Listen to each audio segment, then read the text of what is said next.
જય શ્રી રામ બધા ભક્તોના ભાવ અને પરમાત્માની માતાજીની દયાથી બહુ સરસ રીતે મને થોડું બોલવાનું કીધું. તો મેં નક્કી કર્યું કે રોજ 5 મિનિટનો મારો વિડીયો તમને મોકલીશ. તો કોઈ પણ માણસ જ્યારે ભોરું હોય અથવા લાગણીશીલ હોય ને એનો ક્યારેય ગેરલાભ લેવો નહીં. અને તમે મારે એ લોકોને પણ કહેવાનું, ભોરા કે લાગણીશીલ માણસોને, કે જ્યારે તમારે કોઈ ગેરલાભ લેતો હોય ને એને તમારી કિંમત ન હોય ને તો તમારે ચેતીને આઘું નીકળી જવું જોઈએ. નહીં તો તમારી ગણતરી કિંમત નહીં કરે, તમારી ગણતરી ગાંગલામાં થશે. માટે તમે મદદ કરો, પણ જરૂરિયાતમંદને મદદ કરો.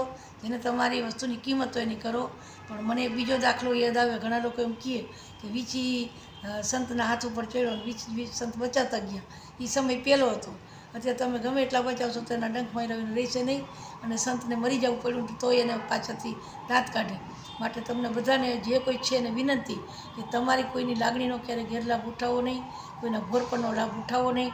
અને જે ભોરા કે લાગણીશીલ હોય એને વિનંતી કે ક્યારે કોઈને જરૂરિયાતમંદને જ મદદ કરવી. જો તમે જરૂરિયાત વિનાને મદદ કરશો તો તમારી ગણતરી ગાંડામાં થશે અને તમારી કોઈ કિંમત થશે નહીં. માટે ખૂબ જાળવીને રહેવું. જય સિયારામ.